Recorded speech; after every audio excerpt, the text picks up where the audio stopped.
Les damos la más cordial bienvenida a nuestra reunión de fin de semana. Para comenzar, vamos a cantar la canción número 56, que se titula Vive la Verdad. Vamos a cantar canción 56.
En esta ocasión nos visita el hermano Florentino González con el discurso ¿Influye la verdad en su vida?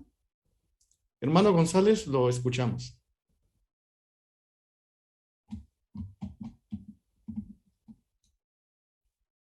En este discurso vamos a contestar tres preguntas importantes. Por ejemplo, ¿qué es la verdad? ¿Cómo influye? ¿Y cuáles son sus beneficios? Vayamos a la primera pregunta. ¿Qué es la verdad? Esta expresión la usó Jesucristo muchísimas veces.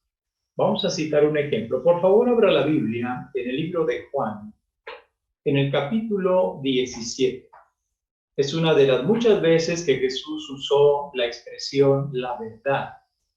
Pero notemos qué interesante es lo que Jesús dice aquí cuando estaba haciendo esta oración a su Padre. En Juan 17:17 Jesús dijo, santifícalos por medio de la verdad. Tu palabra es la verdad. Aquí notamos que Jesús está hablando de que la palabra, las palabras de Dios, son la verdad. Es interesante que Jesús usó precisamente los escritos sagrados disponibles en su tiempo como la base de sus enseñanzas. Esta biblioteca divina, la palabra de Dios, Jesús se refirió a ella como la verdad divina, la verdad sobre Jehová Dios y sus propósitos, la verdad que nos acerca a Dios y nos hace ser sus amigos. Pero, ¿notó usted qué logra la verdad? Es interesante que la palabra que estamos tomando hoy en el discurso, influye la verdad en su vida, tiene una definición muy interesante.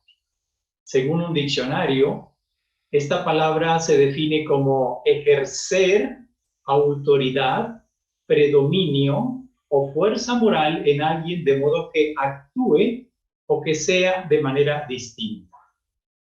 ¿Notó lo que Jesús dijo aquí al principio de Juan 17:17? Jesús dice, santifícalos. ¿Sí? ¿Qué efecto tendría la palabra de Dios o la verdad en la vida de una persona? Lo santificaría. Esta palabra es interesante lo que define la obra de Consulta Perspicacia cuando dice, en todos los casos la expresión tiene un sentido religioso, espiritual y moral.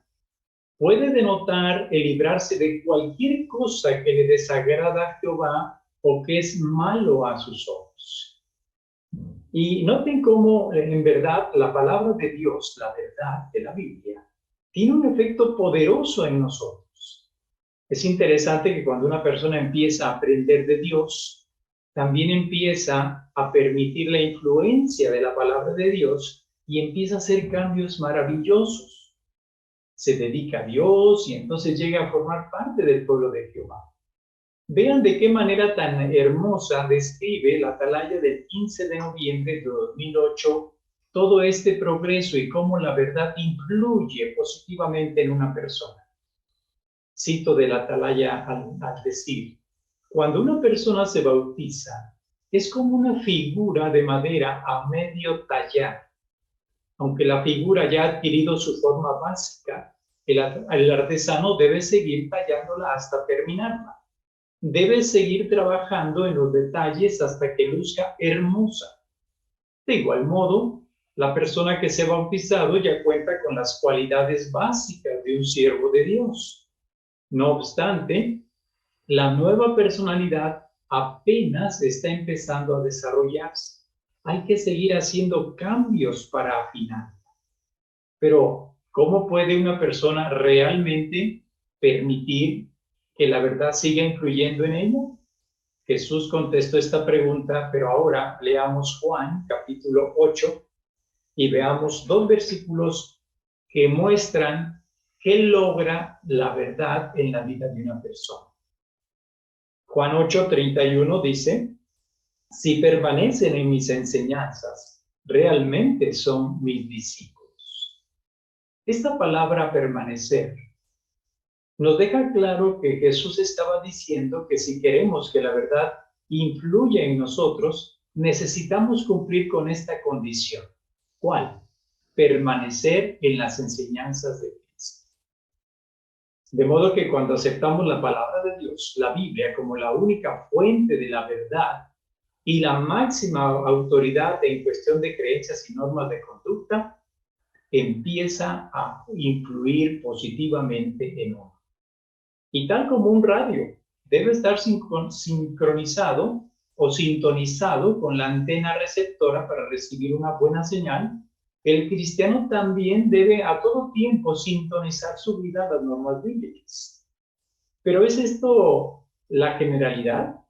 ¿Se puede decir que toda persona que diga que es cristiana realmente está sintonizando su vida con las normas de Dios? Vean el comentario que aparece en la atalaya del 15 de septiembre de 2002 cuando dice, por todo el mundo, muchas personas que dicen aceptar la Biblia y ser religiosas no permiten que las escrituras ejerzan verdadera influencia en su vida. Un director de un equipo investigador declaró, todavía tenemos en alta estima la Biblia, pero dedicar tiempo a leerla, estudiarla y ponerla en práctica es algo del pasado. En contraste, noten lo que comenta la atalaya del 1 de febrero de 2003. Quienes tienen un corazón excelente entienden, valoran y asimilan la palabra de Dios. Esta permanece en ellos, es decir, en su interior, y por tanto llevan fruto. Cuando reflexionamos con calma sobre lo que leemos, la palabra de Dios influye en nuestro corazón, pues nos despierta los sentimientos y moldea nuestro raciocinio. Con razón, noten lo que Jesús siguió diciendo, pero ahora en el versículo 32. Conocerán la verdad y la verdad los hará libres. ¿De qué libertad estaba hablando aquí Jesús? Estaba hablando prácticamente de la libertad del pecado y la oportunidad de tener vida eterna. Por eso, cuando la expresión se usa, conocerán la verdad, transmite la idea de aprecio, de gratitud a la verdad, de modo que ésta llega a ser la forma de vida de una persona y, como se conocía en el primer siglo, el camino. La Biblia realmente ha sido una influencia muy positiva en la vida de miles y millones de personas. Veamos a continuación algunos ejemplos que nos muestran cómo la Biblia realmente ha llegado a ser una influencia positiva. Pero antes tenemos que recordar algo muy importante. Si bien es verdad que la Biblia, las enseñanzas bíblicas, que son la verdad, liberan de la esclavitud a los creyentes, también es cierto que hoy en día hay formas de esclavitud y se calcula que unos 200 millones de personas viven obligadas con alguna forma de esclavitud. Sin embargo, también hay muchas formas de esclavitud voluntarias que mantienen encadenadas a las personas. Pero uno puede elegir ser libre y adorar a Dios. Es ahí donde la palabra de Dios influye positivamente en una persona cuando desea realmente poner su vida en armonía con las normas de Jehová. De hecho, Dios no obliga a ninguna persona a que le sirva. Esto queda claro por las palabras que encontramos en el libro de Deuteronomio. Por favor, busquen la Biblia, Deuteronomio, y veamos ahora lo que dice el capítulo 30. En el versículo 19, Jehová Dios nos hace esta invitación a todo ser humano. Hoy pongo los cielos y la tierra como testigos contra ustedes de que he puesto delante la vida y la muerte, la bendición y la maldición. Y para que ustedes y sus descendientes vivan, tienen que escoger la vida. Sí, Jehová Dios no obliga a ninguna persona, puede hacerlo, tiene el poder para hacerlo, es el creador del ser humano, conoce cómo estamos hechos, pero Jehová Dios le da un libre albedrío a las personas y entonces las personas tienen que decidir si de manera voluntaria quieren liberarse de esos atavismos a los que están atados y entonces disfrutar de una verdadera libertad. Veamos algunos campos donde la verdad ha influido de manera muy positiva en la vida de muchas personas que ahora son siervos de Jehová. De hecho, los ha liberado. Por ejemplo, un aspecto donde la verdad ha ayudado a muchísimas personas y que cuando han conocido y viven la verdad, se liberan del temor y la desesperación. ¿Cómo es esto? Vivimos en un mundo cambiante, en un mundo que la Biblia llama un mundo difícil. Y ciertamente cada día nos podemos enfrentar a situaciones difíciles. La salud, la seguridad y otras circunstancias en la vida. Esto hace que de pronto vivamos con cierto temor y en algunos casos con desesperación. Sin embargo, cuando una persona aprende la verdad, ¿qué llega a conocer? Llega a tener una esperanza, llega a saber que las cosas que ahora existen son una muestra de que vivimos realmente en los últimos días. Se dan cuenta de que las profecías bíblicas están en pleno cumplimiento y eso les da una confianza plena en Dios. Por ejemplo, imagínese lo que una persona experimenta cuando lee en la Biblia lo que dice el Salmo, capítulo 37, 10 y 11. Leamos aquí estos dos versículos. Solo un poco más y los malvados ya no existirán. Mirarás a donde estaban y ya no estarán allí. Pero los mansos heredarán la tierra y disfrutarán plenamente de abundante paz. Qué agradable saber que hay un mejor futuro. Y eso ayuda a que una persona se libere del temor, se libere de la desesperación, porque ahora tiene una esperanza verdadera en el futuro. Sabe que Jehová ha prometido cosas maravillosas. Sabe que los problemas actuales serán cosas del pasado en breve. También la verdad ha liberado en otros aspectos. Por ejemplo, ha liberado de doctrinas falsas a muchísimas personas, entre ellas el culto y el temor a los muertos. Muchos, por temor o por superstición, recurren a hechiceros, a medios, espiritistas o a clérigos. Han invertido mucho dinero por el temor a los muertos.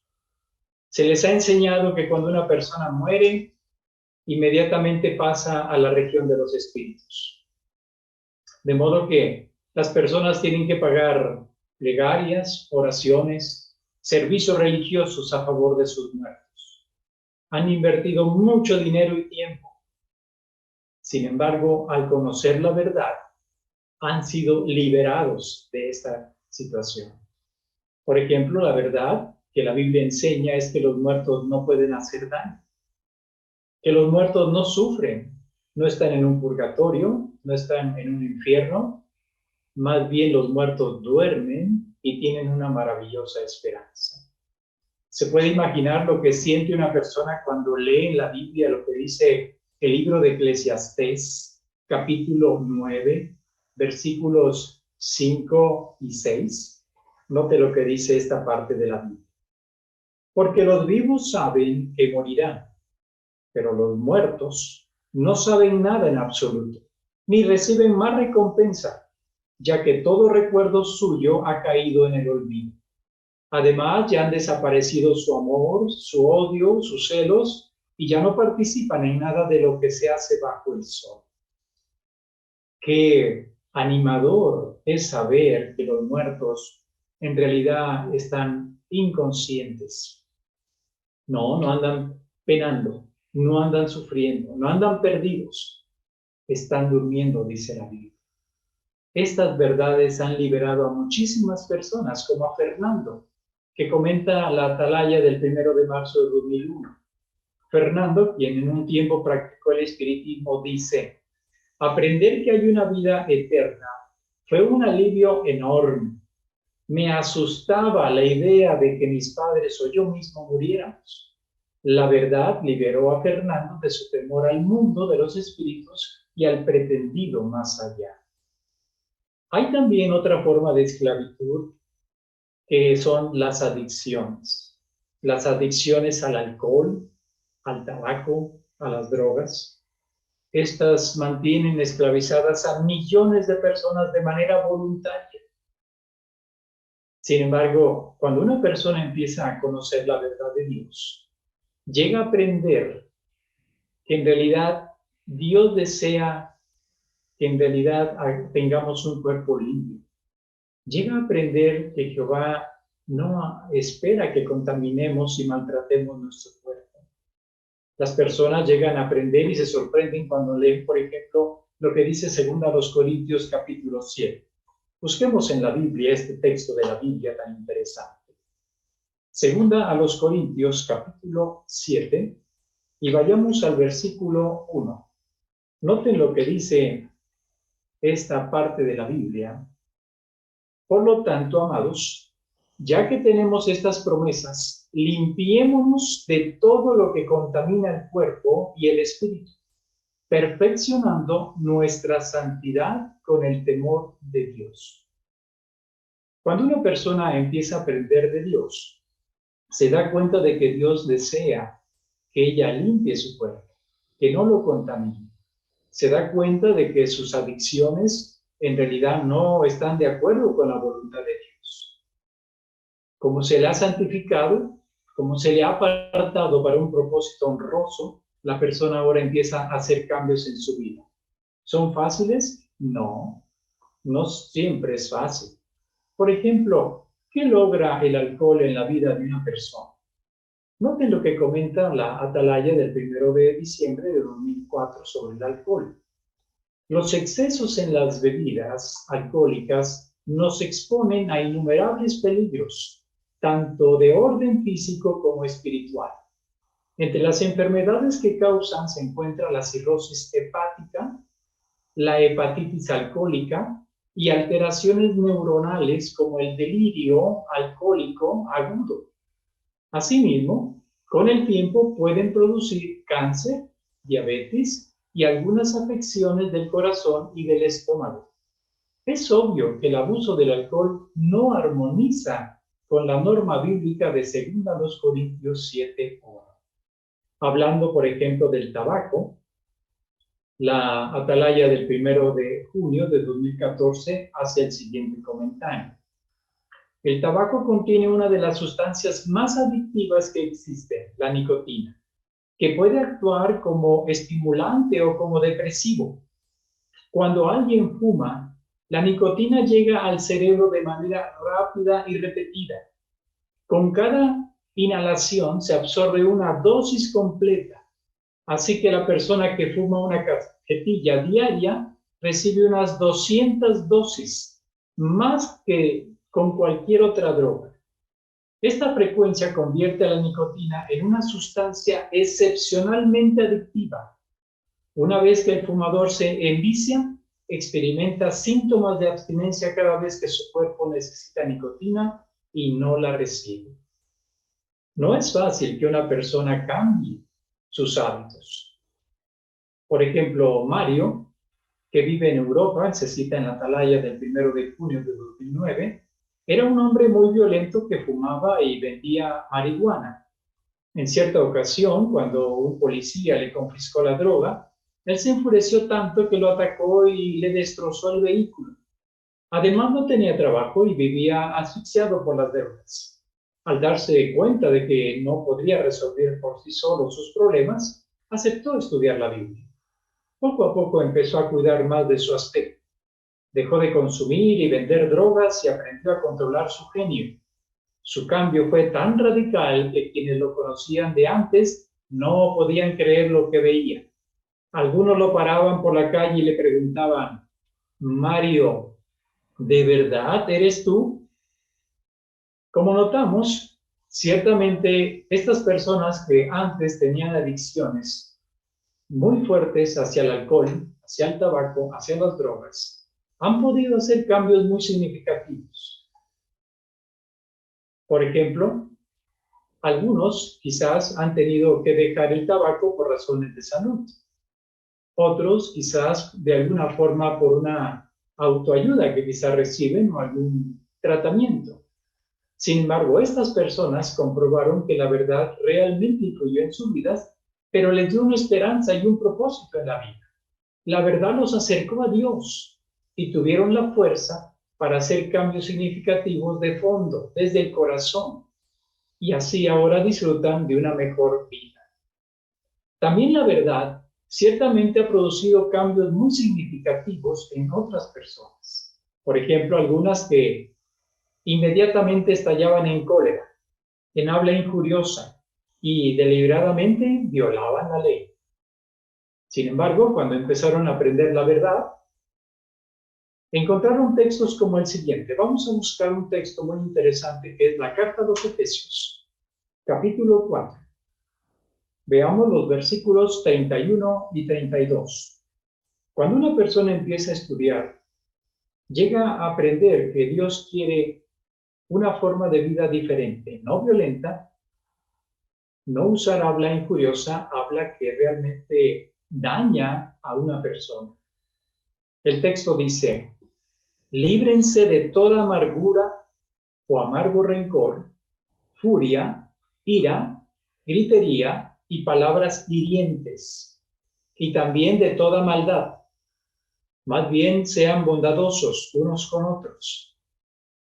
Trátense con ternura y compasión y perdónense con generosidad, así como Dios los perdonó generosamente a ustedes mediante Cristo. Este consejo, una persona que está aprendiendo la verdad, aunque tenga un carácter demasiado fuerte, llega a aprender que puede lograr tener estas cualidades que Dios quiere de él, en lugar de ser rencoroso, de enfurecerse rápidamente, de estallar en ira, en gritería, en palabras hirientes. Más bien debe transformarse en una persona bondadosa, tratar con ternura y compasión a otros, y especialmente debe perdonar con generosidad. Muchos lo han logrado. Por ejemplo, la experiencia que aparece en la Despertar de febrero de 2015 sobre Cassius dice lo siguiente. Cassius tenía unos 35 años, él recuerda. Antes era muy explosivo y me gustaba buscar pelea, pero al mismo tiempo tenía la autoestima muy baja. Afortunadamente, todo cambió cuando empecé a seguir los consejos de la Biblia. Aprendí a controlar mi carácter, a perdonar y a ser humilde. De otro modo, estoy seguro de que hubiera terminado en la cárcel. En verdad, puedo decir que la Biblia me salvó la vida. Notamos en todas estas experiencias algo muy singular. Fue su deseo de agradar a Dios lo que los ayudó a librarse de esas formas de esclavitud. Llegaron a amar la bondad, llegaron a manifestar cualidades cristianas. ¿Se ha identificado usted con alguna de estas experiencias? Estos ejemplos nos enseñan que la verdad tiene mucho poder e influye positivamente. ¿Qué futuro espera a la humanidad a medida que seguimos aplicando y dejando que la verdad influya en nuestras vidas? Un futuro maravilloso. Leamos lo que dice la profecía de Romanos. Las palabras de Romanos, más bien, encontramos aquí realmente palabras que se van a cumplir en un futuro muy cercano. Notemos aquí Romanos capítulo 8, en los versículos 20 y 21. Leemos lo siguiente. Porque la creación fue sometida a la inutilidad, no por su propia voluntad, sino por la de aquel que la sometió, tomando como base la esperanza. Y note qué promesa maravillosa hay sobre la libertad. De que la creación misma también será liberada de la esclavitud a la corrupción y tendrá la gloriosa libertad de los hijos de Dios. La humanidad nunca ha experimentado esta libertad a un grado pleno, pero será posible gracias a esta promesa que Dios ha hecho en su palabra. Será una verdadera libertad de todo lo que tanto dolor ha causado a los humanos. Hoy tenemos la oportunidad de escoger y disfrutar de verdadera libertad. ¿Notó usted la canción número 56 con que iniciamos este discurso? Si quieres hallar tu lugar en la vida, escucha lo que Dios te dice. La atalaya del 15 de julio de 2012 nos hace pensar en lo siguiente. Hacemos bien en preguntarnos, ¿de veras conozco la verdad? ¿La he convertido en mi forma de vida? ¿O todavía anhelo algunas de las supuestas libertades del mundo? Una hermana que creció en una familia de testigos explica lo siguiente sobre su adolescencia. Cuando te crías en la verdad, Jehová siempre está allí, por decirlo así. Pero en mi caso, nunca llegué a conocerlo de verdad. No odiaba lo que él odia, no creía que le importaba lo que yo hiciera y tampoco recurría a él cuando tenía problemas. Creía saberlo todo, lo cual es ridículo porque no sabía nada. Afortunadamente, nuestra hermana con los años comprendió su error e hizo algunos cambios importantes. De hecho, hasta llegó a emprender el precusorado regular. Ciertamente, por lo que hemos analizado en este discurso, es un privilegio y es maravilloso servir al Dios Todopoderoso Jehová y tener la esperanza de vivir en un nuevo mundo. ¿Qué esperamos? Como dice 2 de Pedro 3:13, según su promesa, y en ello reinará la justicia. Escoger y vivir la verdad es como quitarnos la ropa sucia y disfrutar de prendas limpias con un aroma agradable de frescura. Así lo describe la Biblia. Vayan conmigo, por favor, a lo que dice Efesios. Busquemos en la Biblia estas palabras de Efesios, capítulo 4, versículos 22 al 24. Leemos: ustedes aprendieron que deben quitarse la vieja personalidad que se corresponde con su comportamiento anterior y que se va corrompiendo debido a los deseos engañosos de ella. Deben seguir renovando su forma de pensar y deben ponerse la nueva personalidad que fue creada según la voluntad de Dios, de acuerdo con la justicia y la lealtad verdadera. ¿Qué podemos aprender aquí? Si deseamos verdadera libertad, es necesario elegir la verdad divina, aceptarla de todo corazón. Y recuerde algo muy importante. Jehová le va a ayudar a que usted logre su objetivo. Si usted está recibiendo un curso bíblico, le animamos a que continúe.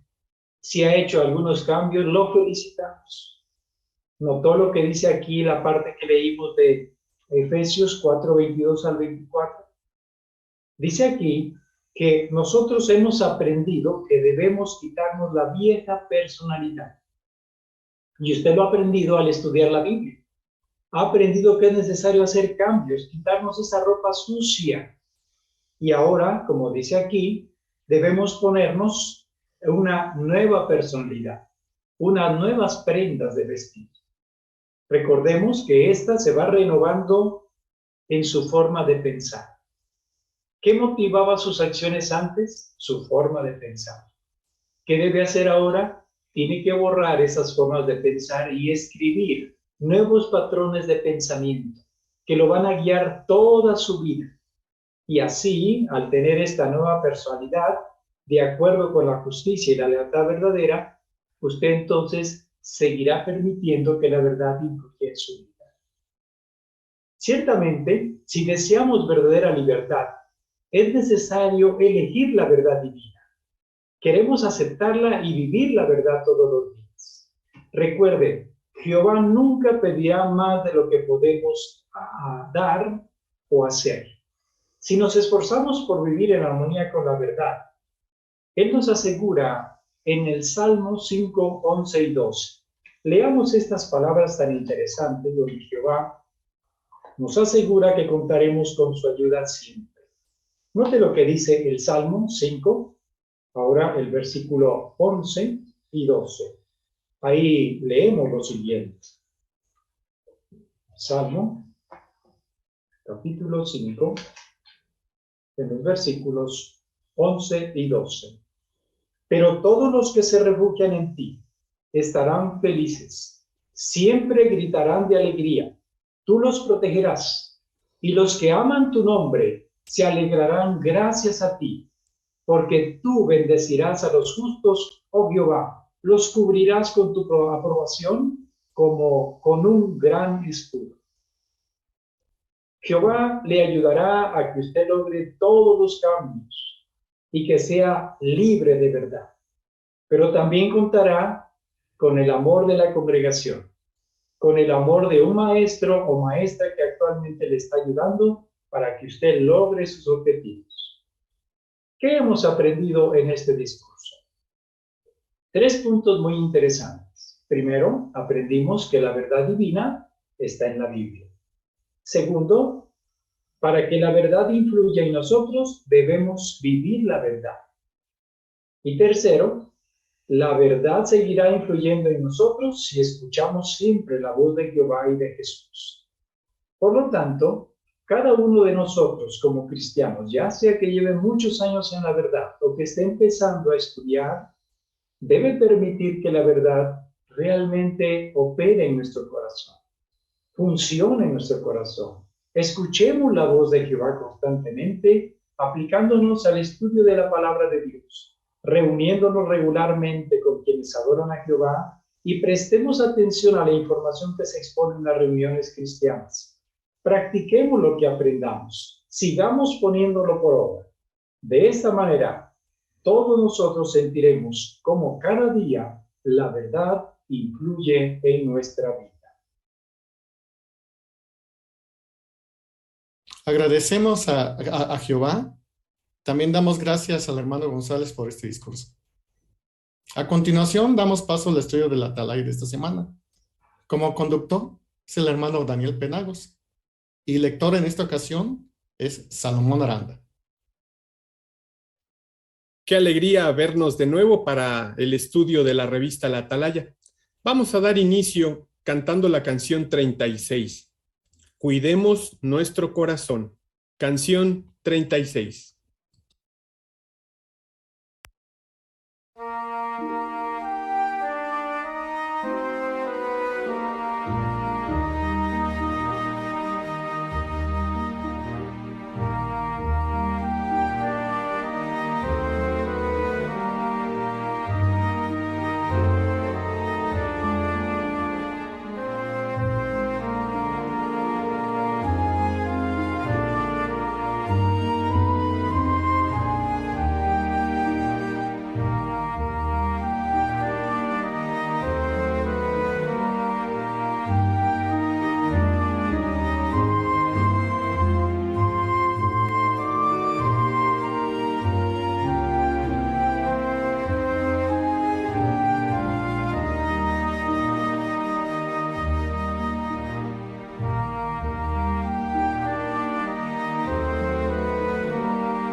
El artículo de estudio número 40 tiene el tema ¿qué es el verdadero arrepentimiento?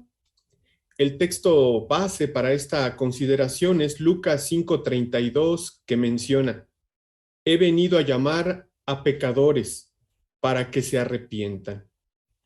Hallaremos la respuesta a esta pregunta de qué es el verdadero arrepentimiento analizando los ejemplos del rey Acab, del rey Manasés y del hijo pródigo de la parábola de Jesús para saber cuál es el verdadero significado de este arrepentimiento, cómo se demuestra. También vamos a analizar en este artículo algunas cosas que deben tomar en cuenta los ancianos al momento de decidir si un hermano que ha cometido un pecado grave está arrepentido de verdad. Así que vamos a esperar sus comentarios. Le pediremos al hermano Salomón Aranda que lea los párrafos. Iniciamos, por favor, con los párrafos 1 y 2. Hablemos de dos reyes de tiempos bíblicos. Uno gobernó en Israel el reino de 10 tribus, y el otro en Judá el reino de 2 tribus. Aunque vivieron en épocas diferentes, tuvieron mucho en común. Los dos reyes se rebelaron contra Jehová, hicieron pecar a su pueblo, adoraron a dioses falsos y cometieron asesinato. Pero hubo algo que los hizo diferentes. Mientras que uno siguió haciendo cosas malas hasta el día de su muerte, el otro se arrepintió de las cosas terribles que había hecho y fue perdonado. ¿De quiénes hablamos? El rey de Israel se llamaba Acab y el rey de Judá, Manasés. Las diferencias que hubo entre estos dos hombres nos enseñan muchas lecciones sobre una cuestión muy importante, el arrepentimiento. ¿Qué es el arrepentimiento y cómo se demuestra? Esto es algo que necesitamos saber porque todos queremos que Jehová nos perdone cuando pecamos. Para responder esas preguntas, analizaremos la vida de estos dos reyes y veremos lo que aprendemos de sus ejemplos. Después, analizaremos lo que Jesús enseñó sobre el arrepentimiento. Párrafos 1 y 2, la pregunta menciona: ¿en qué se diferenciaron Acab y Manasés y qué preguntas responderemos? Escuchemos a la hermana Natalia, por favor. Gracias. Los dos reyes se rebelaron contra Jehová, hicieron pecar a su pueblo, adoraron dioses falsos y cometieron asesinato. Hubo algo que los hizo diferentes. Mientras que uno siguió haciendo cosas malas hasta el día de su muerte, el otro se arrepintió de las cosas terribles que había hecho y fue perdonado. Las preguntas que tenemos que responder es qué es el arrepentimiento y cómo se demuestra. Gracias. Gracias a usted, hermana Nati. Escuchamos a la hermana Carmen Salcido. Sí, hermano, lo que se nota en estos dos reyes es que uno de ellos, que fue malo, no se arrepintió, y el otro rey, aunque hizo cosas muy graves, finalmente se arrepintió y pidió perdón a Jehová y Jehová lo perdonó. Así es. Gracias, hermana Carmen. Así que vamos entonces a analizar estos ejemplos y fijarnos muy bien en lo que es el verdadero arrepentimiento. Analicemos el subtítulo: ¿qué aprendemos del rey Acab? Escuchemos con atención la lectura del párrafo número 3. Acab fue el 7º rey del reino de Israel. Se casó con Jezabel, que era hija del rey de Sidón, una nación próspera situada al norte. Puede que ese matrimonio le trajera riquezas a la nación de Israel, pero también dañó todavía más su relación con Jehová. Jezabel adoraba a Baal e hizo que Acab promoviera esa religión tan despreciable, que fomentaba la prostitución en los templos y hasta el sacrificio de niños. Mientras esta mujer estuvo en el trono, todos los profetas de Jehová corrieron peligro. De hecho, mandó a matar a muchos de ellos. Acab fue peor a los ojos de Jehová que todos los reyes que hubo antes de él. Jehová estaba muy al tanto de todo lo que hacían Acab y Jezabel, pero fue misericordioso con su pueblo y envió al profeta Elías para ayudarlo a cambiar antes de que fuera demasiado tarde. Sin embargo, Acab y Jezabel se negaron a escuchar. ¿Qué clase de rey fue Acab? Escuchemos, por favor, a la hermana Tania de Klunder. Acab, siendo el rey de Israel, al casarse con Jezabel, trajo riquezas a la nación. Sin embargo, dañó aún más su relación con Jehová, tanto que en Primera de Reyes 16:30 se describe que fue peor a los ojos de Jehová que todos los reyes que hubo antes, pues fomentaba la prostitución en los templos y hasta sacrificios de niños. Y además su esposa Jezabel mandó matar a muchos profetas. Jehová estaba al tanto de la situación, pero aún así mostró misericordia porque envió al profeta Elías. Gracias, hermana de Klunder. Escuchamos, por favor, a Tina Castro. Sí, otro detalle que me parece deplorable fue que él, pues como ya comentó Tania, como él permitió pues que Jezabel matara a los profetas de Jehová. Y Primera de Reyes 18:13, ahí se dan números que cómo es que 100 profetas estaban escondidos en cuevas, o sea, no podían ni estar vivos tranquilamente porque Jezabel estaba activamente tratando de matarlos. Entonces, y el hecho de que Acab permitía esto, pues sí, fue una tragedia. Así es. Veamos ahora el mensaje que lleva a Elías y la reacción de este rey. Escuchemos, por favor, la lectura del párrafo 4. Con el tiempo, la paciencia de Jehová se agotó. Envió a Elías para anunciarles a Acab y a Jezabel cuál sería su condena. Toda su familia sería exterminada. Las palabras del profeta hicieron sentir muy mal a Acab. De forma inesperada, aquel hombre arrogante se humilló. Gracias, hermano Salomón. Estamos en el párrafo 4 y la pregunta es la siguiente. ¿Qué mensaje de condena recibió Acab y cómo reaccionó? Escuchamos, por favor, a la familia Madrigal. El mensaje de condena que recibió era de que su familia sería exterminada y reaccionó humillándose, se estaba humillantemente. Gracias, Ed. Así fue la reacción del rey Acab. Vamos a ver si esta reacción realmente fue genuina. Escuchemos la lectura de los párrafos 5 y 6. Aunque en ese momento Acab reaccionó con humildad, lo que después hizo demostró que no estaba arrepentido de verdad. No intentó acabar con la adoración a Baal en Israel, ni animó al pueblo a adorar a Jehová. Además, hizo otras cosas que mostraban que no estaba arrepentido. Más tarde, cuando le pidió al buen rey Jehoshafat de Judá que luchara junto a él contra los sirios, Jehoshafat sugirió que primero consultaran a un profeta de Jehová. Al principio, Acab rechazó la idea diciendo: todavía queda un hombre por medio de quienes podemos consultar a Jehová, pero yo lo odio, porque las cosas que profetiza sobre mí nunca son buenas, solo son malas. Aún así, consultaron al profeta Micaya, y éste le anunció a Acab que sufriría una calamidad. En lugar de arrepentirse y pedirle a Jehová que lo perdonara, el malvado rey Acab metió a Micaya en prisión. Aunque el rey encarceló al profeta de Jehová, no logró impedir que la profecía se cumpliera. Cuando fue a la batalla, lo mataron. Ya vimos la primera reacción del rey Acab ante el mensaje de Jehová. Ahora notemos lo que menciona la pregunta de estos dos párrafos. ¿Cómo sabemos que Acab no estaba arrepentido de verdad? Escuchemos, por favor, al hermano Huerta. Sí, gracias, hermano. Bueno, pues lo podemos ver por las acciones que él llevó a cabo. Aquí en el párrafo se menciona que él no intentó acabar con la adoración a Baal en Israel. Al contrario, siguió esta adoración. Vemos también que tampoco, por otro lado, quiso animar al pueblo para que adorara a Jehová. Entonces, estas cosas pues eran una muestra de que él, en su corazón, no estaba arrepentido genuinamente. Muy bien, gracias, hermano.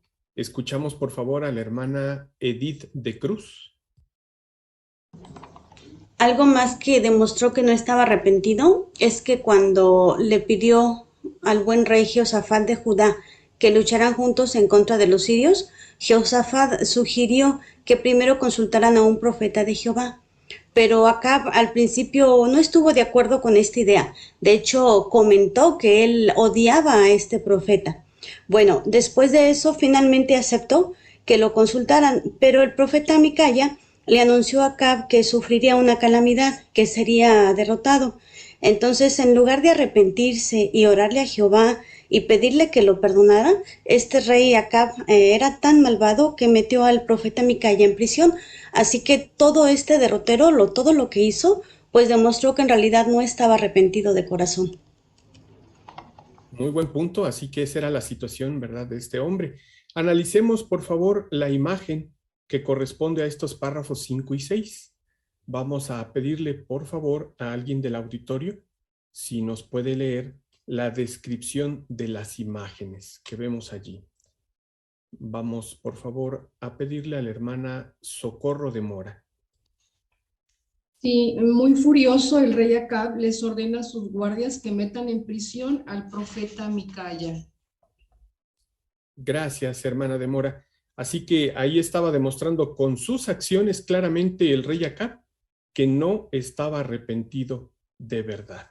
Bueno, vamos entonces, hermanos, a ver qué opinión tenía Jehová sobre este rey Acab, incluso después de su muerte. Escuchemos la lectura del párrafo 7. Después de la muerte de Acab, Jehová dejó claro lo que pensaba de él.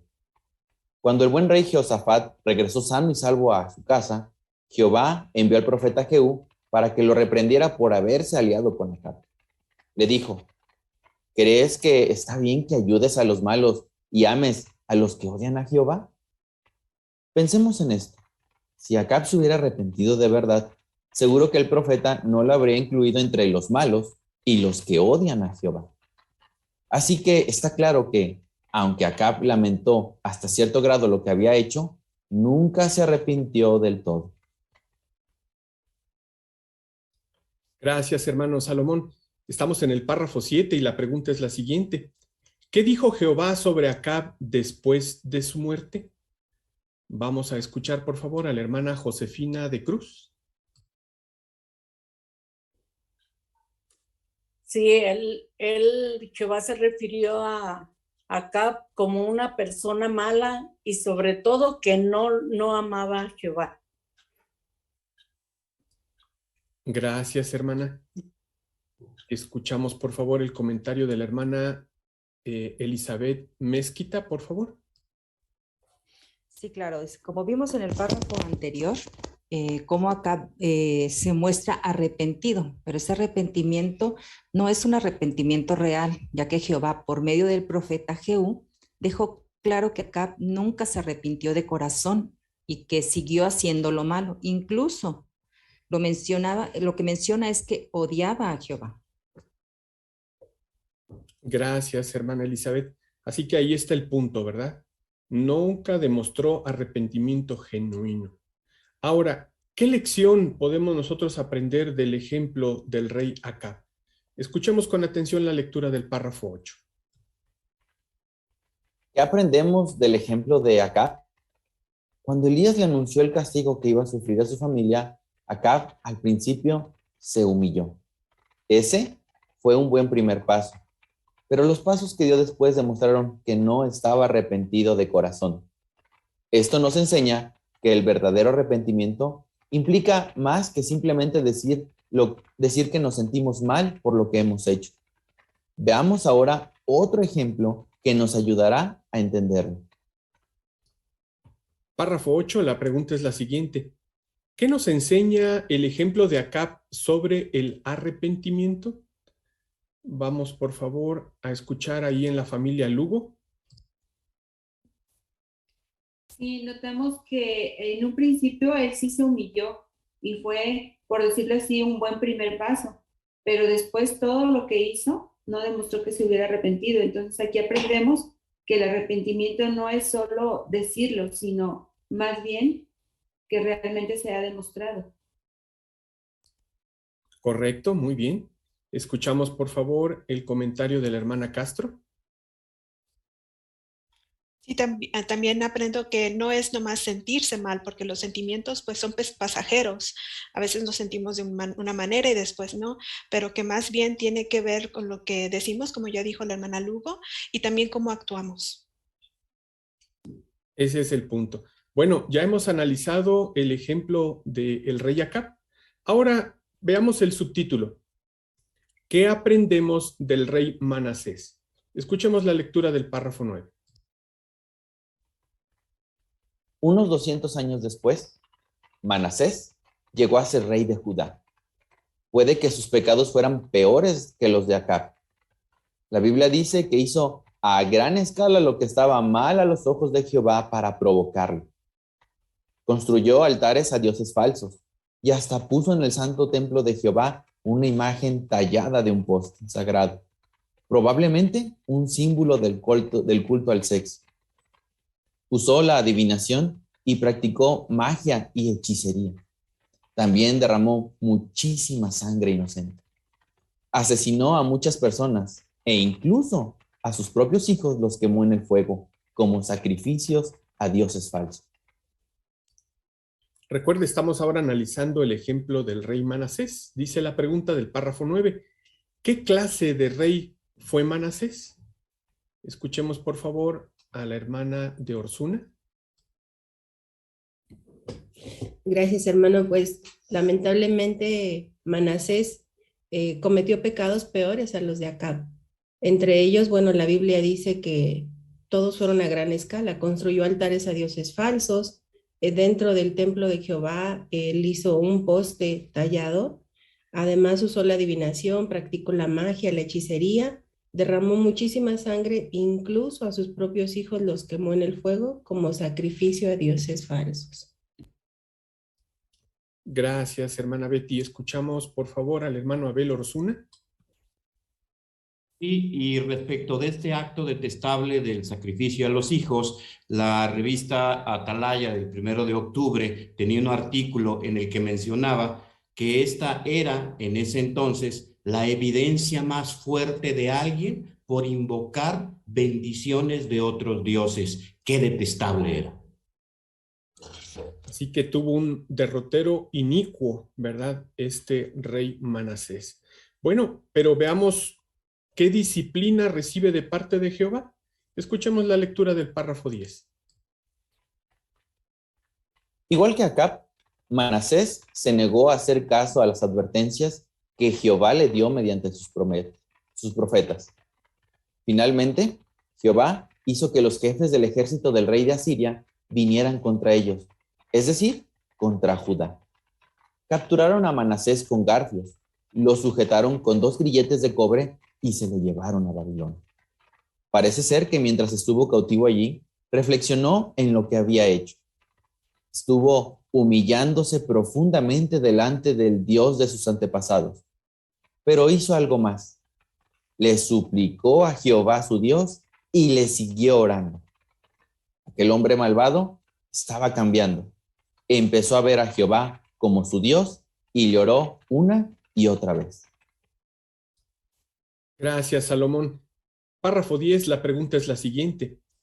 ¿Cómo disciplinó Jehová a Manasés y cómo reaccionó el rey? Escuchemos, por favor, a la hermana Tejeda. Utilizó precisamente al rey asirio para irse en contra de Judá, de tal manera que se lo llevó como un prisionero, degradándolo a tal grado que dice el registro bíblico que hasta con garfios se lo llevaron.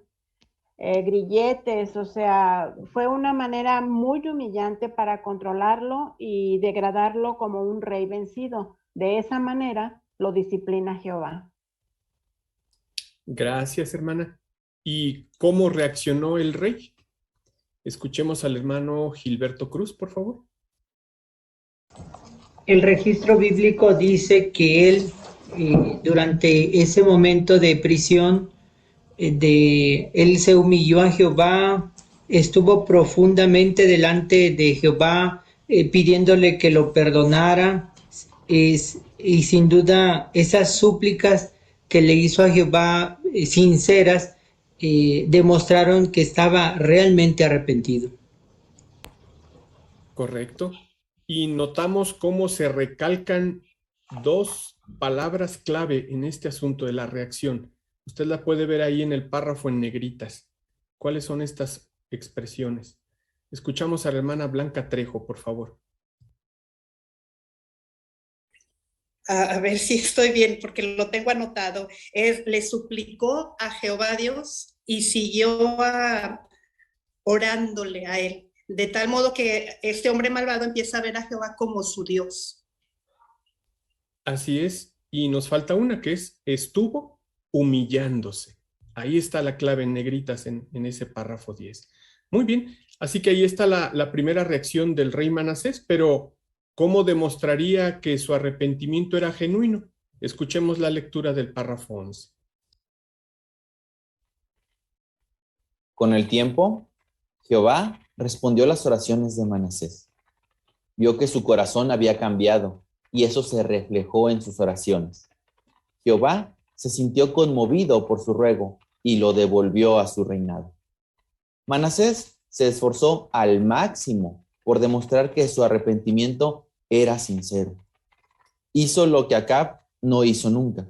Cambió su manera de actuar, luchó contra la adoración falsa y animó al pueblo a adorar a Jehová. Seguro que necesitó fe y valor para hacer eso, pues durante décadas había sido una mala influencia para su familia, sus nobles y su pueblo. Pero ahora, en su vejez, trató de reparar parte del daño que había hecho.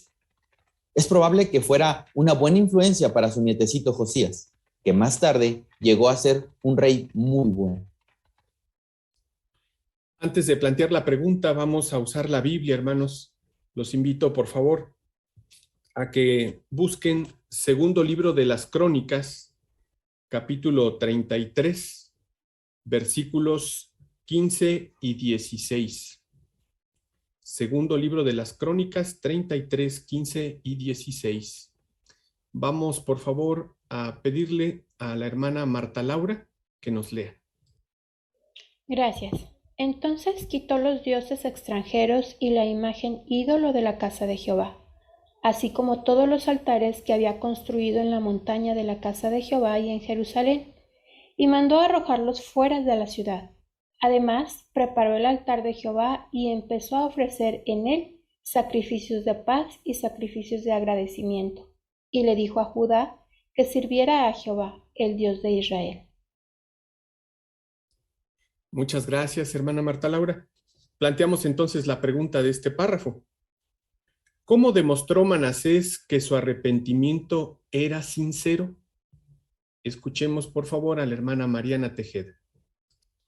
Sí, pues vemos que Manasés realmente se esforzó por demostrar este arrepentimiento, ya que él hizo lo que el rey Acab no hizo. Él, como vimos ahorita en la lectura, luchó contra la adoración falsa y además animó al pueblo a adorar a Jehová. Gracias, hermana. Escuchamos a Daniel Huerta, por favor. Sí, el párrafo menciona que él necesitó fe y valor para hacer eso, porque por mucho tiempo había sido una mala influencia para su familia, para los nobles y para el pueblo. Pero a pesar de eso, él trató de reparar gran parte del daño que había hecho. Así es, ahí está el punto. Escuchamos a Jael Trejo, por favor. Sí, y algo que me impresiona de Manasés y que es digno de llamar la atención, dice que él mismo vio que su corazón había cambiado y eso se reflejó en las oraciones que hizo a Jehová. Por tal motivo, eso movió a Manasés a que tuviera acciones de arrepentimiento, como ya hemos escuchado. Así es, así que se humilló, oró a Jehová y respaldó esas oraciones con acciones. Escuchamos al hermano Tavares. Sí, justamente ahí se menciona al inicio del párrafo, ¿verdad? Que con el tiempo Jehová le dio respuesta a sus oraciones. Eso nos hace pensar cómo el tiempo es un factor muy importante. Es decir, dentro del tiempo razonable, él manifestó con sus obras de arrepentimiento que efectivamente estaba siendo genuino. Aparte de que Jehová veía en los corazones de todo el humano lo que hay dentro del mismo. Y a diferencia de acá, pues era obvio que Jehová examinó ese corazón y efectivamente él realmente estaba arrepentido, no era un arrepentimiento momentáneo. Así es. Vayamos por favor a la imagen que corresponde al párrafo número 11 y vamos a pedirle a alguien del auditorio, si es tan amable, de leernos la descripción de las imágenes. Vamos a escuchar a la hermana Guadalupe de García, por favor. Sí, hermano, dice que el rey Manasés les dijo a sus trabajadores que destruyeran las imágenes que él había hecho, que él había puesto en el templo. Gracias, hermana. Así que ahí están las obras de arrepentimiento genuino del rey Manasés. Vamos, hermanos, a continuación a escuchar la lectura del siguiente párrafo. ¿Qué aprendemos de Manasés? Él no solo se humilló, sino que oró, suplicó la misericordia de Jehová y cambió su manera de actuar. Además, hizo todo lo posible por reparar el daño que había hecho y se esforzó por adorar a Jehová y ayudar a otros a hacer lo mismo. Su ejemplo le da esperanza hasta el peor de los pecadores. Es una prueba clara de que Dios es bueno y está dispuesto a perdonar. Quienes se arrepienten de verdad pueden obtener el perdón de Jehová. Gracias, hermano Aranda. Párrafo 12, la pregunta es, ¿qué nos enseña el ejemplo de Manasés sobre el arrepentimiento? Vamos a escuchar, por favor, a la hermana Miriam Cruz.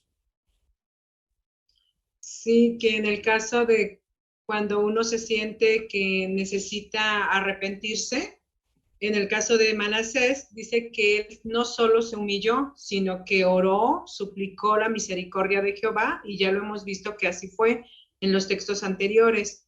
También lo más importante es que también cambió su manera de actuar. Incluso quiso reparar todo el daño que había, o parte del daño que había cometido.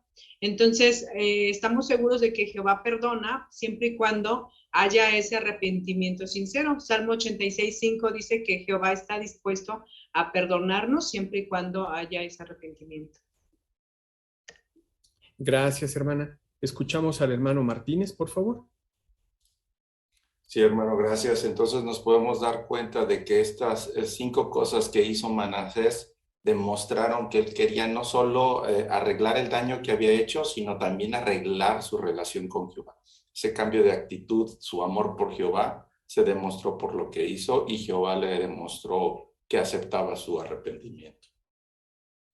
Muy bien, gracias. Escuchamos a la familia Navarro, por favor. Sí, por lo tanto, el ejemplo de Manasés nos ofrece una esperanza de que si llegamos a cometer una falta muy grave, tenemos la oportunidad de buscar la misericordia de Jehová y demostrar un genuino arrepentimiento y vamos a obtener el perdón de él. Correcto. Y destacar el punto que también Manasés aprovechó el tiempo para demostrarle a Jehová que su arrepentimiento era genuino. Continuemos ahora escuchando la lectura del párrafo número 13.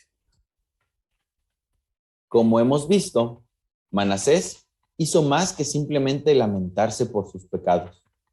Esto nos enseña una lección muy importante. Para entenderla, pensemos en el siguiente ejemplo. Imaginemos que vamos a una panadería y pedimos un pastel, pero en vez de un pastel nos dan un huevo. ¿Nos conformaríamos con eso? Claro que no.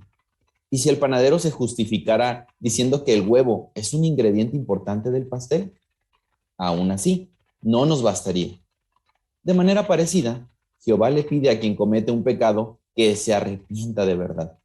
Si la persona se siente mal por su pecado, hace bien, pues esa es una parte importante del arrepentimiento. Pero no basta con eso. Para ver qué más se necesita, analicemos una conmovedora parábola que Jesús relató. Párrafo 13, la pregunta es la siguiente. ¿Qué ejemplo nos ayuda a entender una lección muy importante sobre el arrepentimiento? Vamos a escuchar a la hermana Silvia Sagún, por favor. Gracias, hermano. Sí, aquí nos ponen el ejemplo de una panadería. Si entramos a una panadería a pedir un pastel, pero en vez del pastel nos dan solamente un huevo, no nos conformaríamos con eso, ¿verdad? Más bien, aunque el panadero se justificara diciendo que es un ingrediente importante, pero no es el pastel. Entonces, como dice el párrafo, de manera parecida, Jehová le pide a quien comete un pecado que se arrepienta de verdad, no solo que se lamente. Esa es una parte importante del arrepentimiento, pero necesita hacer más. Muy bien, ahí está entonces destacado ese punto. Hermana Brenda, por favor. Gracias. Una parte muy importante para Jehová es que, como decía, nos sintamos mal o que nos estemos arrepintiendo por ello, y ese es como el primer paso, ¿no? Es una parte muy importante, pero me deja muy en claro que no importa cuántos años pase yo sintiéndome mal por algo que cometí, sino que importa mucho más qué voy a hacer a partir de ahora y qué voy a hacer ahora para demostrarle a Jehová mi arrepentimiento completo. Así es. Eso es lo que se tiene que demostrar a Jehová, que el arrepentimiento es genuino y respaldado por obras, por acciones. Pues hasta aquí, hermanos, ya analizamos el ejemplo del rey Acab, del rey Manasés. Ahora nos vamos a centrar en la parábola del hijo perdido. Notemos esto en el subtítulo. ¿Cómo saber si alguien está arrepentido de verdad? Escuchemos la lectura del párrafo 14. Jesús contó una conmovedora historia sobre un hijo perdido, que podemos leer en Lucas capítulo 15, versículos 11 al 32. Un joven se rebeló contra su padre, se fue de su casa y viajó a un país lejano. Allí llevó una vida desenfrenada, pero cuando llegaron los problemas, empezó a reflexionar en lo que había hecho y se dio cuenta de lo bien que estaba en casa de su padre. Como dijo Jesús, el joven recobró el juicio. Decidió regresar y pedirle a su padre que lo perdonara. Fue importante que comprendiera que había tomado muchas malas decisiones, pero ese no era suficiente. Tenía que hacer cambios. Gracias, hermano Salomón. Estamos en el párrafo 14. La pregunta es la siguiente. ¿Cómo empezó a demostrar el hijo perdido de la parábola de Jesús que estaba arrepentido? Escuchemos, por favor, a la familia Madrigal. El joven, cuando tuvo problemas, empezó a reflexionar. Se da cuenta de que estaba bien en la casa de su padre. Es decir, se empezó a ser responsable de sus actos. Por eso dice el relato que recobró el juicio. Él solo se da cuenta que había tomado una mala decisión y lo reconoce. Correcto, ¿verdad? Así que esa fue la actitud, la reacción que él tuvo. Hermano Martínez, por favor. Sí, gracias, hermano. Y aquí en el párrafo se pone entre comillas la expresión recobró el juicio, algo que nos ayuda a entender que hubo también un cambio de actitud. Reflexionó en lo que había hecho y pensó que lo mejor que podía hacer era regresar. Por eso también dice al principio, viajó a un país lejano, ¿verdad? Regresó a su casa, algo que significaba un sacrificio. Entonces alguien que no estaba arrepentido de verdad probablemente no lo hubiera hecho. Entonces ahí notamos esos aspectos interesantes. Muy bien, y sobre todo ya con ese cambio de actitud estaría dispuesto a efectuar cambios. Veamos cómo los hizo. Vamos a escuchar la lectura del párrafo 15. ¿Cómo demostró el hijo perdido que estaba realmente arrepentido? Hizo el largo viaje de regreso a su casa.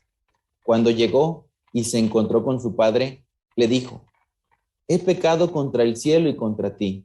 Ya no merezco ser llamado tu hijo. Con esta sincera confesión, demostró que quería recuperar su relación con Jehová. También reconoció que con sus actos le había hecho daño a su padre y estaba dispuesto a esforzarse por volver a ganarse su aprobación, incluso a que lo trataran como a uno de sus trabajadores. Esta parábola es más que una historia conmovedora. Enseña algunos principios que pueden ayudar a los ancianos a determinar si alguien que ha cometido un pecado grave está arrepentido de verdad. ¿Cómo demostró el hijo perdido de la parábola de Jesús que estaba arrepentido de verdad? Escuchemos, por favor, a la hermana Edith de Cruz. Bueno, pues este joven hizo un largo viaje de regreso hasta su casa. Cuando por fin llegó y vio a su padre, le dijo, he pecado contra el cielo y contra ti.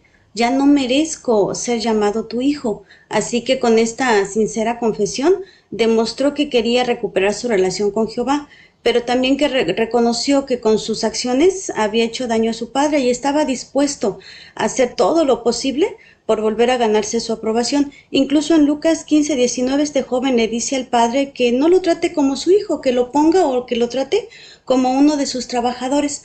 Hasta ese grado se esforzó este joven por demostrar su arrepentimiento. Muy bien, gracias, hermana Edith. Vamos a analizar, hermanos, los invito a dirigir su atención ahí a la imagen que corresponde a los párrafos que hemos analizado, 14 y 15, y vamos de nueva cuenta a pedir a alguien del auditorio si por favor nos puede leer la descripción de la imagen. Estamos ahí en la imagen que corresponde a estos párrafos 14 y 15. Hermana de Huerta, por favor.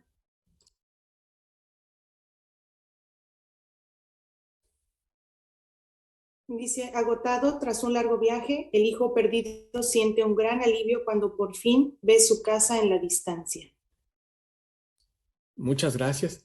Así que ahí de nueva cuenta, hermanos, está demostrando con acciones que está arrepentido de manera verdadera. Pero vamos a ahondar en este asunto, hermanos, porque recuerden, aquí vamos a ver principios que ayudan a los ancianos a determinar si alguien está genuinamente arrepentido. Escuchemos la lectura del párrafo 16. No es fácil para los ancianos determinar si alguien que ha cometido un pecado grave está ahora arrepentido de verdad. ¿Por qué no? Porque ellos no pueden leer el corazón, así que tienen que tratar de encontrar pruebas que indiquen que el hermano ha cambiado por completo y ahora odia lo que hizo. En algunos casos, puede que la persona haya pecado con tanto descaro que los ancianos que se reúnen con ella no estén convencidos de que su arrepentimiento sea verdadero. Párrafo 16 plantea esta pregunta.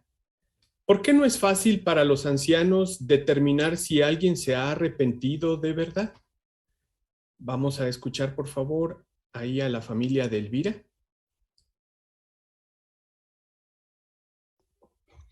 Porque ellos no pueden leer el corazón, así que tienen que tratar de encontrar pruebas que indiquen que el hermano ha cambiado por completo y ahora odia lo que hizo. Muy bien, así es. Así que por eso tienen que hacer eso, ¿verdad? Los ancianos no pueden leer el corazón. ¿Y qué otra situación les dificulta en ocasiones eso, determinar eso? Escuchemos al hermano Juárez, por favor. Se menciona aquí específicamente cuando el pecado que se ha cometido ha sido muy descarado, muy craso.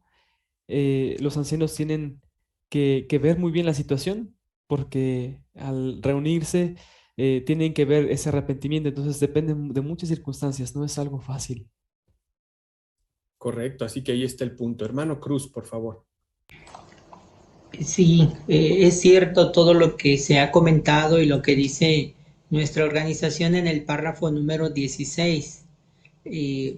Los ancianos tienen que descubrir realmente lo que tienen sus pensamientos de las personas, pero algo que va a ayudar es sus motivos y sus acciones, ¿verdad? Motivos y acciones. Entonces, es difícil para los ancianos, pero este párrafo número 16 es muy apropiado que lo tengamos muy en cuenta para que podamos descubrir en realidad lo que la persona está haciendo, está sintiendo y lo que está haciendo realmente, demostrando un verdadero arrepentimiento. Así es. Los ancianos van a estar muy alerta, atentos para ver esos puntos que están demostrando el arrepentimiento genuino. Escuchemos la lectura del párrafo 17. Veamos un ejemplo. Un hermano comete adulterio durante muchos años. En vez de pedir ayuda, les esconde su conducta inmoral a su esposa, a sus amigos y a los ancianos. Pero un día los ancianos se enteran de lo que ha hecho. Cuando estos les dicen que tienen pruebas que demuestran que ha cometido adulterio, él lo admite y hasta parece sentirse muy mal por ello. ¿Demuestra eso que está arrepentido? No. Sin duda, los ancianos necesitan ver algo más. Esta persona no cometió un único pecado en una ocasión aislada, sino que pecó gravemente muchas veces a lo largo de muchos años. Además, no confesó voluntariamente, sino que alguien se enteró y se lo dijo a los ancianos. Así que ellos necesitan ver pruebas de que el pecador ha cambiado realmente su manera de pensar, sentir y actuar. Puede que le tome bastante tiempo hacer los cambios necesarios para demostrar que está arrepentido de verdad. Así que es muy probable que sea expulsado de la congregación. Gracias, hermano Salomón. La pregunta A del párrafo 17 menciona: ¿qué ejemplo muestra que un pecador tal vez no esté arrepentido de verdad, aunque diga que se siente muy mal? Vamos, por favor, a escuchar a la hermana Blanca Trejo. Sí, puede ser el caso de un hermano que durante muchos años ha ocultado su adulterio, tanto a su familia, a hermanos, amigos, y cuando sale al descubierto por medio de los ancianos, porque ya tienen prueba, él lo admite y llega a sentirse muy mal. Sin embargo, eso no basta con demostrar que ha sido arrepentido, porque el punto es, ¿se siente mal por lo que ha hecho o el daño que ha causado? Ha dañado su reputación con Jehová. ¿Qué es lo que lo hace sentir mal? Es en 2 Corintios 7:11 se describe muy bien cuál es la tristeza que le agrada a Jehová y que en el transcurso de los párrafos vamos a analizar detalladamente. Muy bien, gracias. Ahora, nada más para recalcar, hermanos, sobre este ejemplo, ¿en qué se estarían fijando los ancianos para determinar si está arrepentido de verdad o no? Hermana Lila Tejeda. Bueno, el hecho de que no fue un pecado ocasional, sino que fueron muchos años, ¿verdad?, en los que él estuvo cometiendo adulterio y él no fue a confesarlo voluntariamente, sino que lo descubrieron y pues tuvo que admitirlo. Hubiera sido muy diferente si él voluntariamente va y confiesa su pecado. Entonces, ese es algo muy importante para que los ancianos se basen también en esto, si realmente está arrepentido o no. Así es. Antes de plantear la siguiente pregunta, hermanos, de nueva cuenta, vamos a usar la Biblia y vamos a leer segunda carta a los Corintios, capítulo 7, versículo número 11. Segunda a los Corintios 7, 11. Escuchemos, por favor, a Alan Aranda. Fíjense en el gran efecto que ha tenido en ustedes la tristeza que le agrada a Dios. Ha hecho que ustedes limpien su nombre, que se indignen, que tengan temor, que sientan un deseo sincero, que pongan empeño, que corrijan el mal cometido. En este asunto han demostrado ser puros en todo sentido. Muchas gracias, Alan. Teniendo presente esto, planteamos la pregunta B. ¿Qué debe hacer la persona que está realmente arrepentida? Vamos, por favor, a escuchar a la hermana Heidi de Penagos. Debe de dar prueba de que ha cambiado realmente su manera de pensar, de sentir y de actuar. Y así lo dice según Corintios 7:11, ¿verdad? Dice que siente temor, siente un deseo sincero, pone empeño y entonces corrige el mal cometido. Muy bien. Así que ahí está el punto, hermanos. Ahora, ¿cómo va a demostrar un expulsado que su arrepentimiento es verdadero? Escuchemos, por favor, el siguiente párrafo. ¿Cómo demuestra un expulsado que está arrepentido de verdad? Debe asistir a las reuniones con regularidad y seguir el consejo de los ancianos de tener buenos hábitos de oración y estudio de la Biblia. También debe hacer todo lo posible para evitar las cosas que podrían llevarlo de nuevo a pecar. Si se esfuerza por reparar su relación con Jehová, puede estar seguro de que Él lo perdonará por completo y de que los ancianos lo ayudarán a volver a la congregación. Claro está, los ancianos saben que cada caso es único, así que analizan con cuidado cada situación y procuran no juzgar con dureza. Párrafo 18, la pregunta es la siguiente. ¿Cómo demuestra un expulsado que está arrepentido de verdad y cuál será el resultado? Escuchemos, por favor, al hermano Jabné Orsuna. Gracias. Si quien ha sido disciplinado de esta manera se esfuerza por hacer lo posible por recuperar su relación con Jehová, este puede estar seguro de que Jehová le perdonará por completo y los ancianos le ayudarán a volver a la congregación.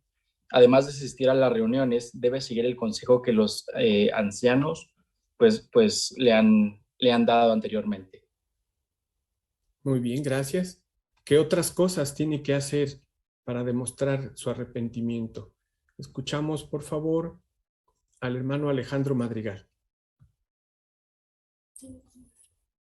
Sí, vimos que no puede ser de inmediato, ¿no? Tiene que pasar un tiempo relativo para que vaya demostrando su arrepentimiento. Edgar ya mencionó algunos pasos que debe dar.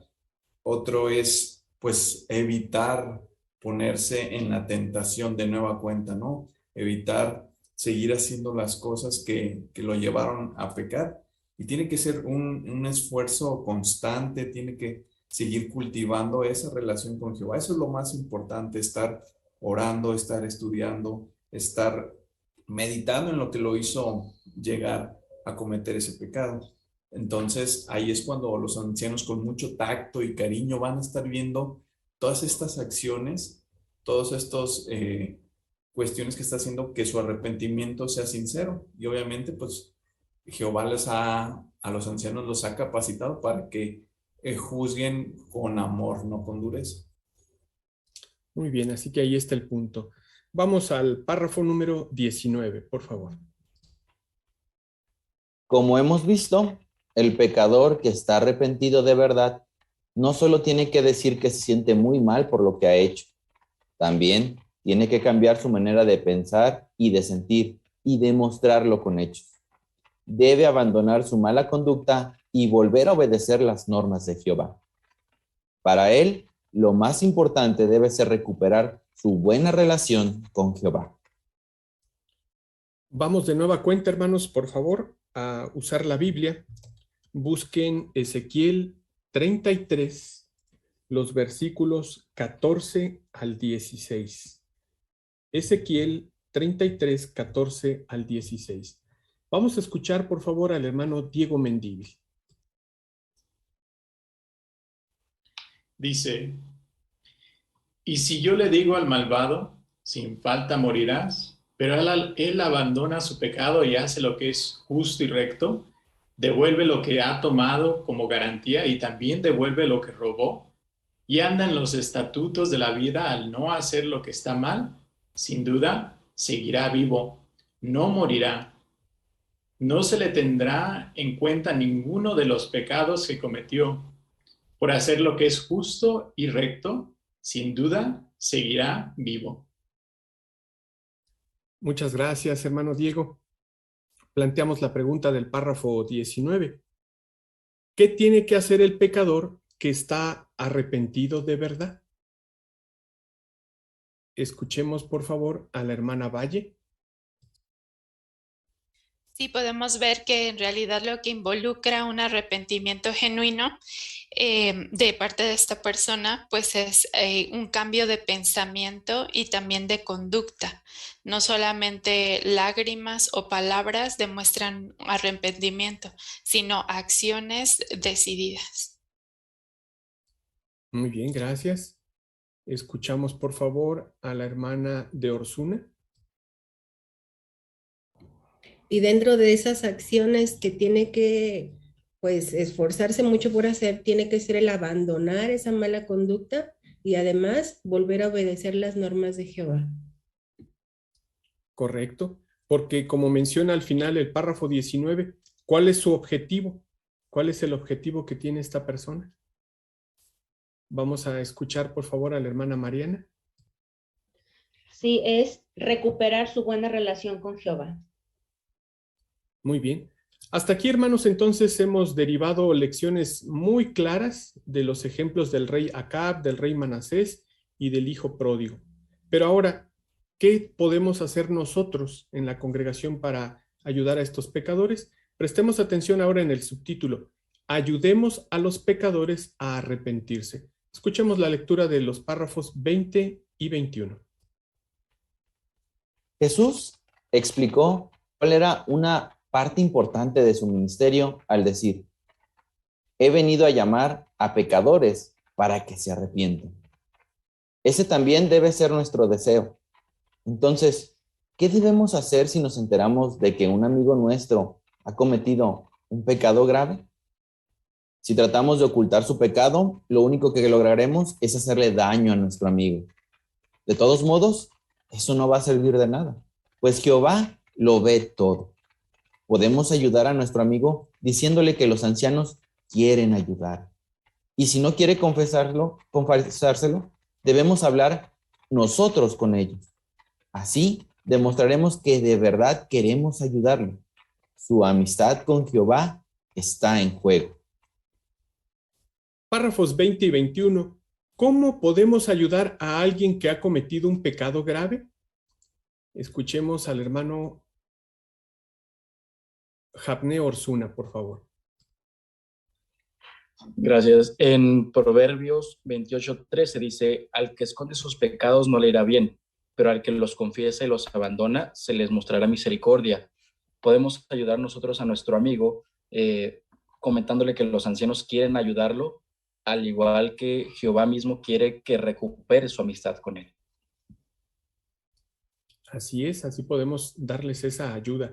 Hermana Castro, por favor.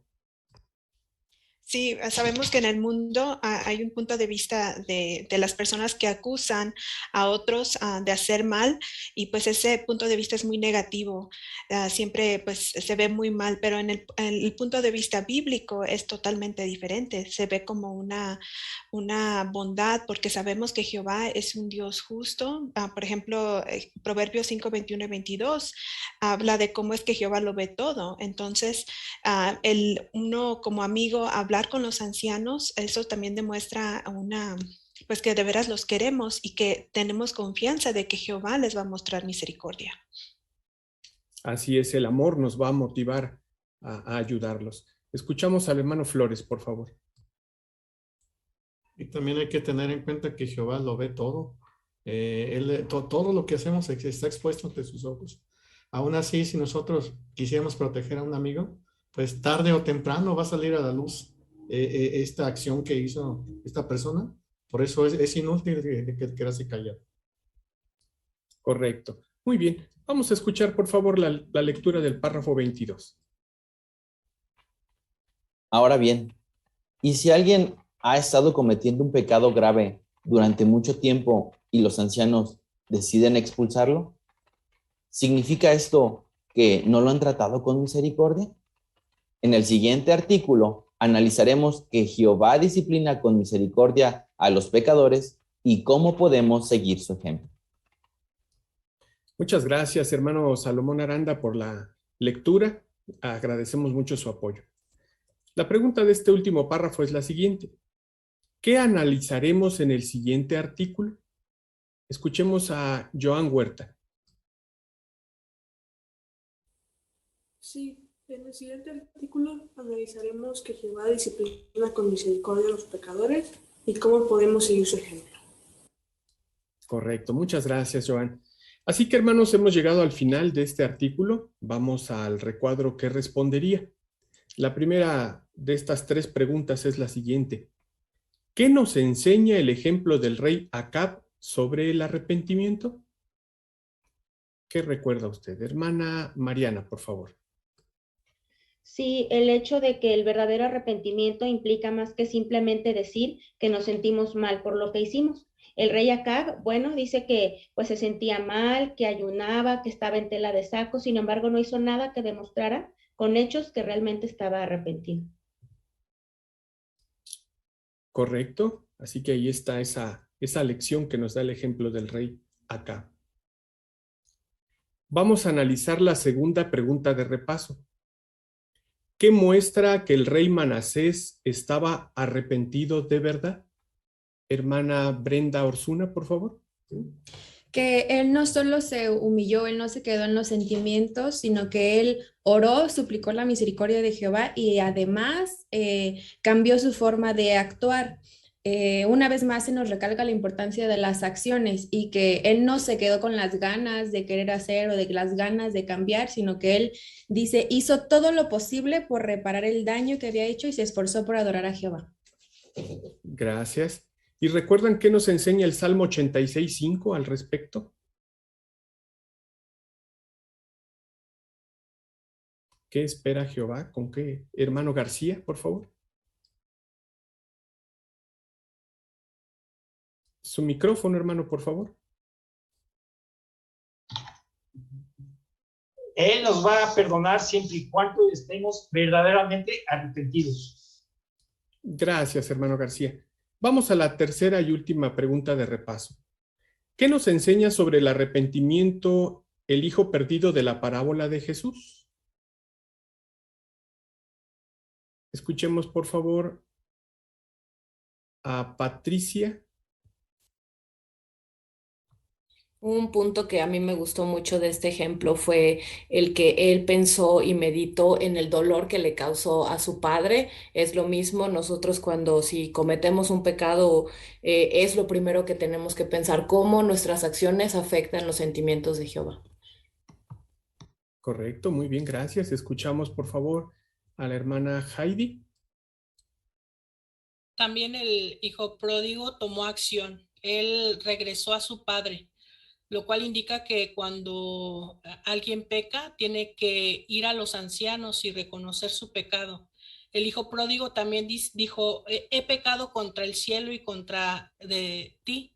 Así que quienes han pecado deben reconocer su pecado ante Jehová y ante quienes pues pecaron, ¿verdad? O están dañando. Y también incluso dice, yo no merezco ser llamado tu hijo. Así que quienes han pecado reconocen su falta. Muy bien, gracias. Apreciamos los comentarios de todos, hermanos. Muchísimas gracias. Vamos a finalizar esta consideración con la canción 103. Nuestros pastores son un regalo de Dios.